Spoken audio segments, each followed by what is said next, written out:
My name is Chris Oddy, and I'm the production designer of the Zone of Interest. The Zone of Interest is actually a term the SS used to describe a secured 40 square kilometre area of land which surrounded Auschwitz in German-occupied Poland. They planned the camps that they built, but it was also connected to the strategic materials in the area, in the region of lots of coal mines and two major rivers that met.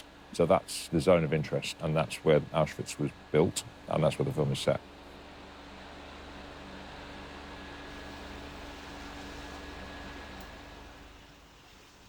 John and I have worked together for 20-odd years.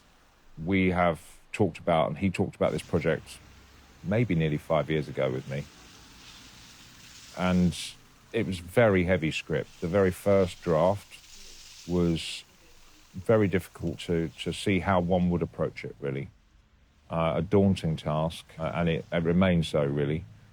But I saw it and see it as being a really important film to try and make. My thoughts were a bit fearful, but also very much up for the challenge. His vision then was very much to capture the moments, really, capture the real life, the everyday, perhaps the banal. And we made a fairly early decision to never really cross the camp wall and never really enter the camp. And, you know, it's a backdrop really to the house and garden in the same way that it was for the Hoss family.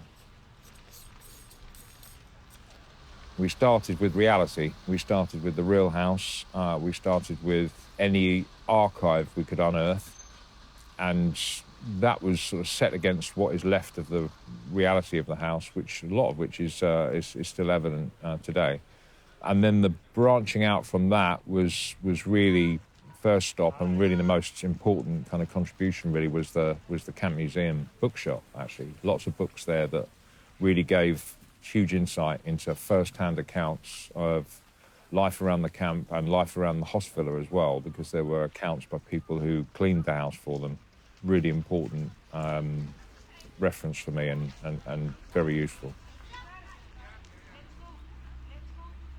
I'm Łukasz Żal. I'm director of photography, or I just call myself in this film like MCSS, which means multi-camera system supervisor.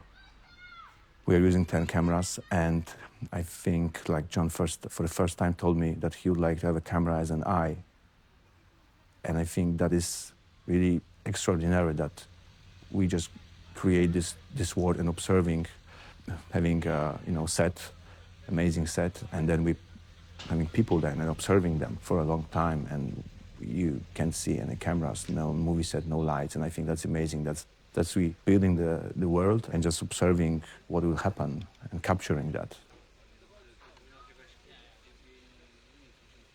I think the most significant thing in this look is just to be objective, try to not to judge anything, just observe. And this is connected with kind of very unadorned look. Unadorned, objective, modest, simple. Yeah, I think that's the most important things about the look of this film. Hello, my name is Gosia Karpiuk. I am costume designer in a movie, The Zone of Interest, directed by Jonathan Glazer. Jonathan had a clear vision from the beginning. We are making a contemporary, modern movie based in 1943. He doesn't want to show any vintage things. For me, it was also a challenge to get rid of desire to beautify. In this case, we were searching for really rough shots, rough things. What is very significant in this film in terms of image, we are using mostly wide lenses, and we don't do a lot of close-ups because, of course, also having 10 cameras, very often, if you would like to have a close-up, the camera will be on the way. But also, we're just telling the story in a wide images. We also using quite deep depth of field, because we're trying not to manipulate in any way, just keep this like an objective flow. That is why very often those images are quite wide, and we are using wide lenses. It was technically, it was so demanding, and you know, there's lot of, but it's not me. I mean, there are so many people involved in this who built this system, like a great team. We were working very hard, but also in a very efficient way and very fast. But also we were able to rely on each other in a way that people were helping each other. So it's not like, you know, there's a grip department, there's a camera department, there's the focus puller, there's focus pullers and camera assistants. You know, we are working together, like, you know, one thing, like one organism. And that, I think that's amazing what happened. And of course, my crew, they're great human beings and we have a great atmosphere. And I think that was so important, that, you know, you work with great people who are like really happy to work, and we are looking for the great frames.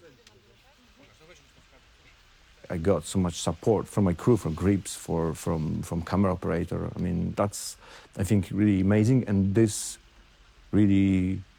is working perfectly, and it worked from the beginning. So I think that was the most challenging, how all those elements, like people and equipment and you know, the house, how it will work together. And I think it worked very well. When the Hoss family took the house at the beginning of the war, or when they first got posted here, I think it was 41, they took the house from a Polish family and they renovated it. They put a new roof on it, they put extra cladding on the outside of it, they obviously extended the gardens, and all of that, in the time that our film is set in 43, was only 3 years old. So everything was quite fresh out of the box. And if anything has kind of dictated the style of that side of the film, it's been that notion. The idea that you create a world that everybody is aware of is a world and doesn't look at it as a set is the ultimate goal always.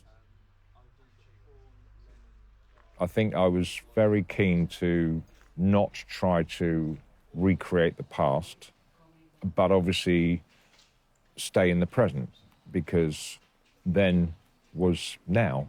And I think all too often period films try to take you back. I wanted to bring it to now. So everything, where possible, is new and fresher. And that's a real challenge for all sorts of things, from artifacts to bits of furniture to fabrics and all the rest of it. Lots of wallpaper had to be printed, and some furniture had to be made. But the mission really was to stay relatively new. What was also important for Jonathan, the knowledge and the histories, and then the creativity and intuition was the second thing. We shouldn't follow our intuition without knowing the answers. When I started to think about Hedwig, and when I went through all of her costumes from the pictures, I saw that probably she didn't have a taste. And I saw a few pictures when somehow doesn't fit her. So we really wanted to show it on the screen, that probably she asked somebody to do the costumes, to do the dress, but she doesn't look good in it. And there was really beautiful story when we were with the production designer Chris Odiu and with Jonathan. We were investigating what kind of dress it was. Most of the pictures were black and white, so we were just guessing if it was green or dark blue. The idea was to see that they doesn't fit, but also the tricky was to not to cross the border. In my opinion, to not to make her look funny or stupid or overdressed. They planted many trees, as did we. They were looking to the long term. It wasn't a short-term occupation, it was a long-term lifestyle, I suspect. They followed the edict of Drive East, and they were obviously part of the army being sent into the zone of interest to administer the death in the camp, as he did. Alongside that, this was home. They brought up their children here, they had parties here, they carried on what would appear from the things that they constructed, in their minds, a pretty idyllic lifestyle. I think it was the goal to show this how it was. Chris Odiu told me once, you know, colors. What do you think about colors? I'm thinking, yeah, they're like a skin colors, they're kind of ugly. And he said, yeah, but it was like it was, They're ugly colors, you would never have this color in a house, but it was like this. John and I did a film before with multi-camera, Under the Skin, and I think it was always a feature, actually. It was always a wish, a goal, to be able to shoot scenes from multiple angles. We went to town here in the house because we could. We had the luxury of building a 360-degree world, and it meant that we could place cameras and capture action across one take in the ambience and the lighting that we're given. That was really, if anything, the main edict was to stick with one light source, not to light, not to adorn, not to affect or beautify or romanticize, but to be quite hard and real about the scenes we shot and the place we're in. My name's Paul Watts, and I was the editor on Zone of Interest. I remember just walking around that house and being completely gobsmacked by the truth that I was being confronted with. And it was to do with Chris's undertaking, and his commitment to that space and the mintness of it that really kind of knocked me on my heels when I first saw it.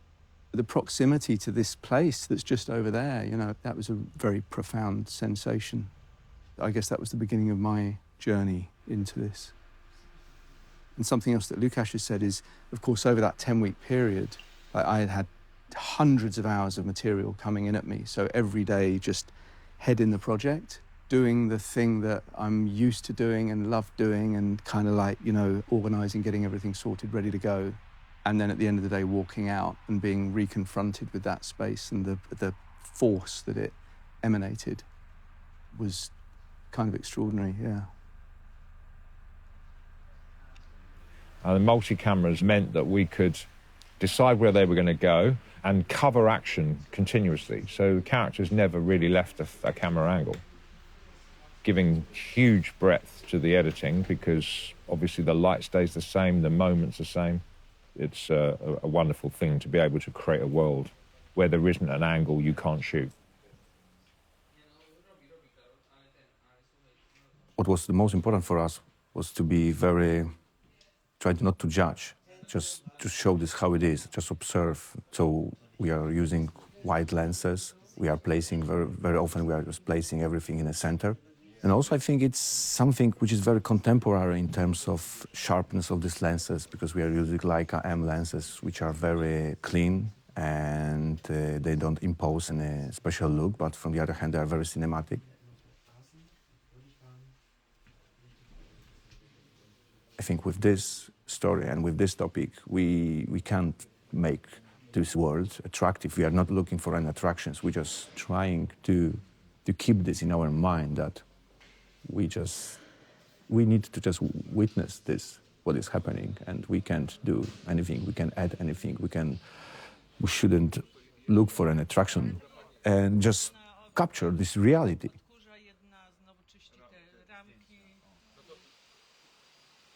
For me, it was really painful. I found this really uncomfortable somehow, and it was really hard to me to just step on the ground with such a strong emotional value. I remember one situation when we were with Chris Oddy, the production designer, when we were preparing the host boots full of mud and the blood, and we used a real blood. And I felt that I have this the smell of this ground on my hands for a few days.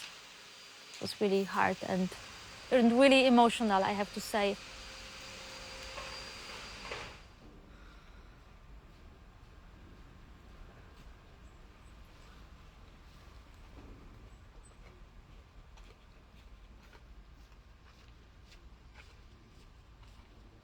I think it's an amazing way to capture the truth, to just build the world and create the world and place cameras and just observe. So I think that we filmmakers always gaining for that, to capture some truth in the lens, in this tube, just capture a piece of life. And I think that's is John looking for, that we are placing cameras and the life is happening, the changes are happening. And so of course, edit, that's another thing that it cuts like butter, because you have everything happens at the same time, and all the situations, cameras see all the situations at the same time. So it's amazing in edit.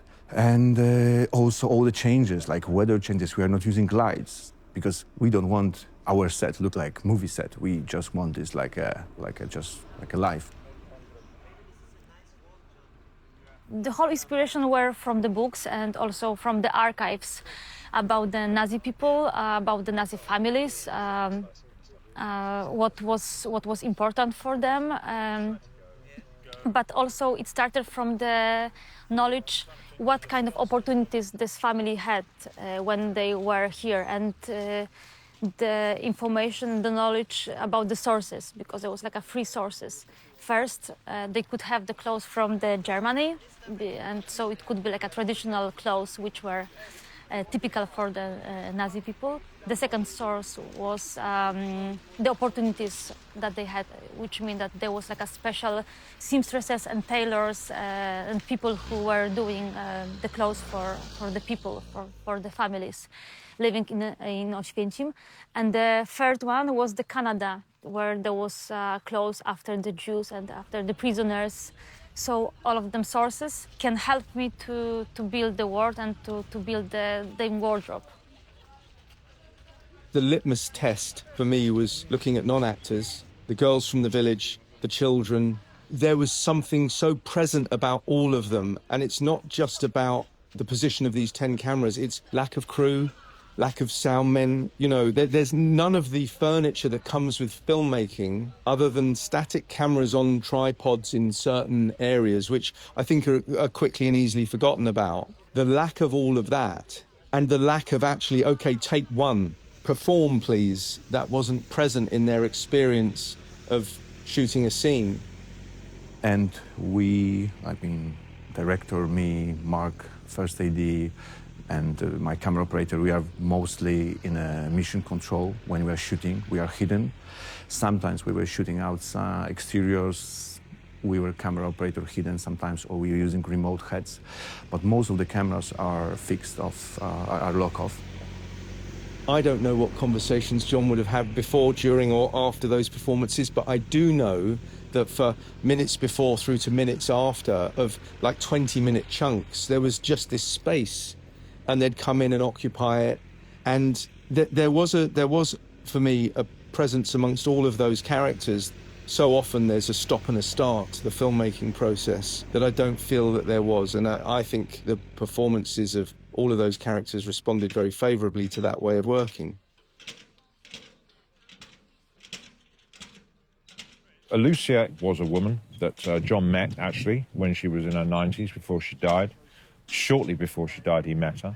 She was one of a few Polish resistance people that were sort of researched and met, and accounts were taken from through interviews. And she had a fascinating life as a teenager during the war, at this period, working with and for the resistance and living within the zone of interest, just 5-10 minutes down the road from Oświęcim. She had several code names. One of her code names was Lucia.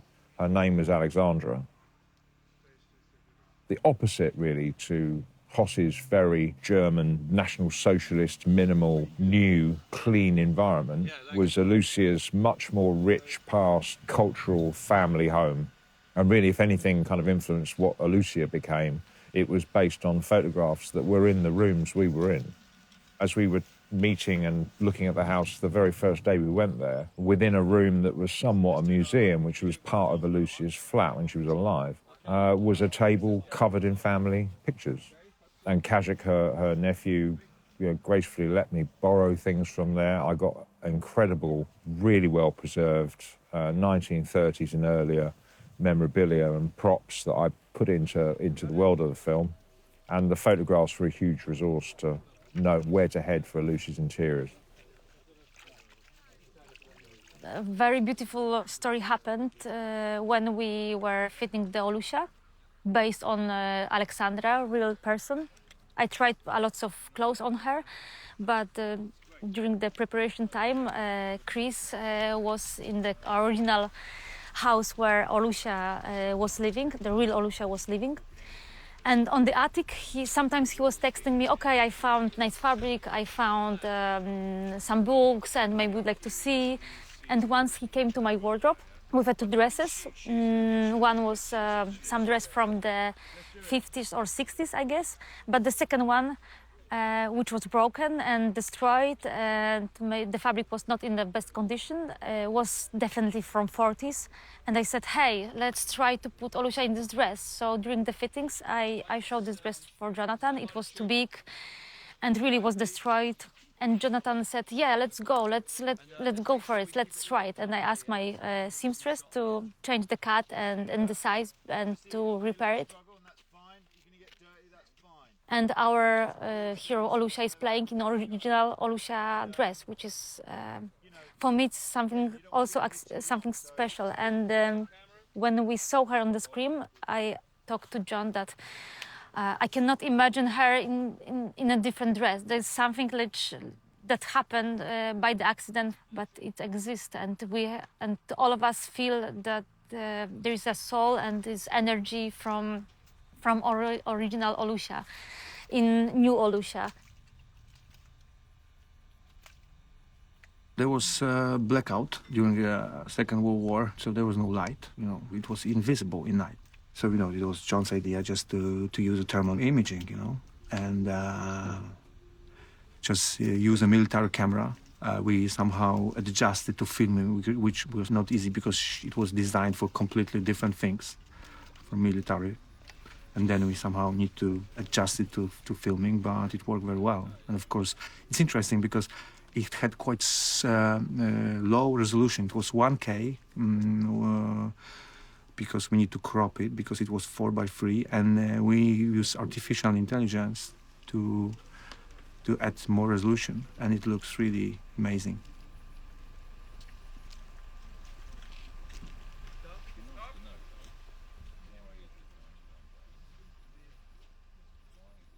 I started from the deep research, from the books, archives, pictures that we saw.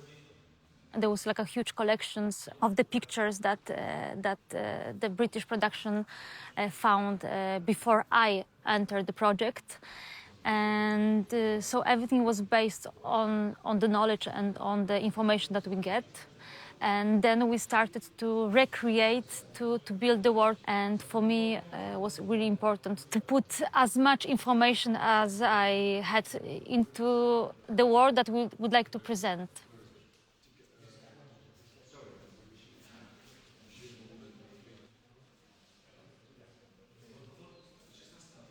Although we were all alongside each other and we had constant lines of communication open, there was definitely like a first edit phase where we weren't getting things in from JB. And it's only really now, as I really think about it, it was very necessary that we didn't. Because phase one, we edited a family drama. And it was just that. And it was only when JB and John started working together on sound design, on specifics of what it was that was over the wall, that started to really define that edge between what we're seeing and what we're hearing.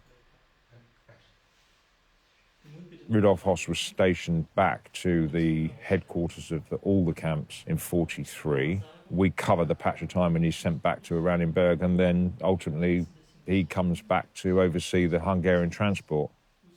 But the ethos and the design, if you like, is the same, really. It's going to be what was true, what is based on reality, using multiple cameras where we can, available light where we can, and to capture winter, actually, because we will come back to that section later in the year.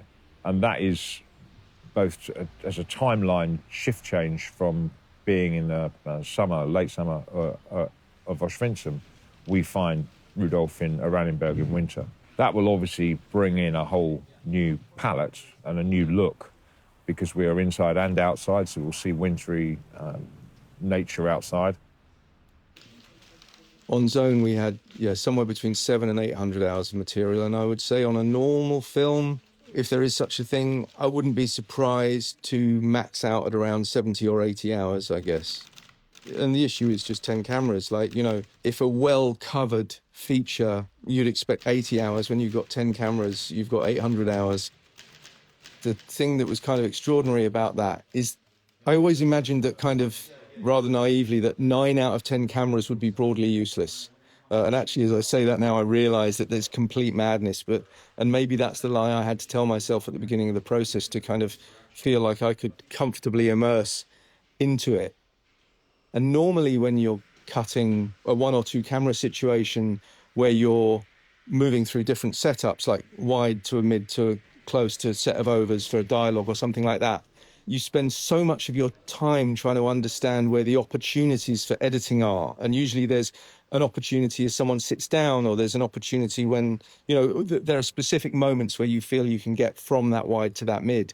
And with this 10 camera coverage, that problem never existed. So on the one hand, my kind of mental bandwidth was completely freed up with worrying about continuity. And on the other hand, I didn't have to worry about where the opportunities were to cut. It wasn't where do I have to cut. The opportunity was where do I want to cut. And that gave John and I so many ways of articulating any one scene in the cutting room. When we were looking at the rushes, I'd say there was quite a different experience to that of the finished film, in so much as nearly every camera position, we could see other cameras in frame.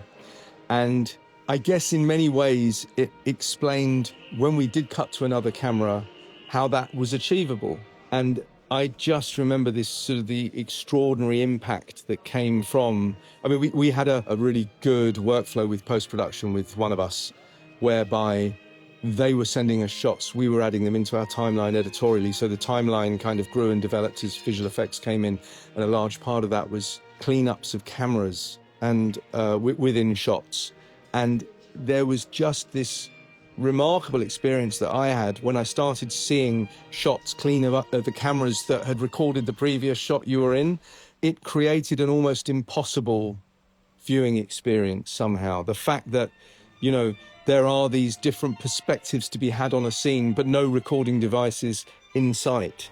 And I guess it made it all the more uncanny. One thing that has amazed me is I've had people talk to me about the use of Steadicam in the Zone of Interest throughout the film. And I've kind of scratched my head and I've questioned that assertion, obviously, because I think we've got somewhere between 4 or 5 big dolly shots across the film. There's one in the garden, there's one outside the camp, there's one in the reeds. There are a few dolly shots. But other than that, every single camera is a static camera. And yet people talk about the Steadicam during the garden tour. Hedwig and her mother having the tour through the garden and how, the Steadicam works there. Or, there is a dolly shot in that scene. But Rudolph locking up at night, the way the camera's following him around, it isn't. And it's just, I guess, these cuts in real time, not referencing or not seeing other recording devices somehow gives us feeling of movement across the film, I guess, a feeling of fluidity that people aren't used to experiencing, I don't think, in traditional cuts in a film. I just think that there is a perfection and a precision that comes from precise continuity, not just in position or in the articulation of dialogue, but also just energy, the energy that each of these characters has by being committed to a particular take. There is a continuity of energy that I guess I haven't experienced often.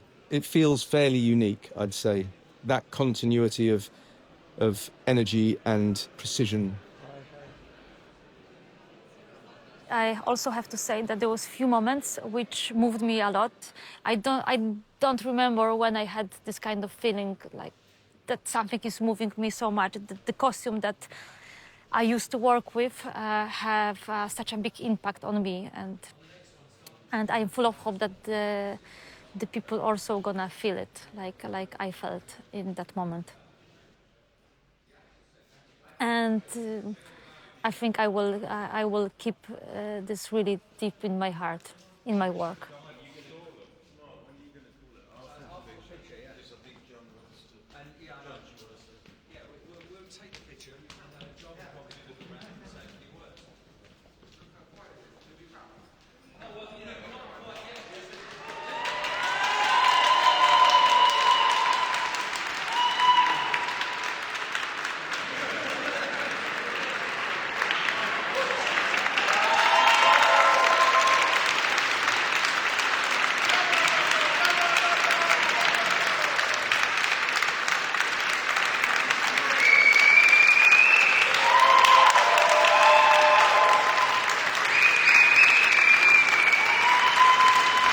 Today happens to be the day, of course it would be, because of all the coincidences on this production.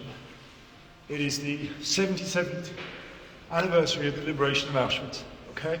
And it's Holocaust Memorial Day. We've wrapped. And I would like you just to join me for 1 minute of silence.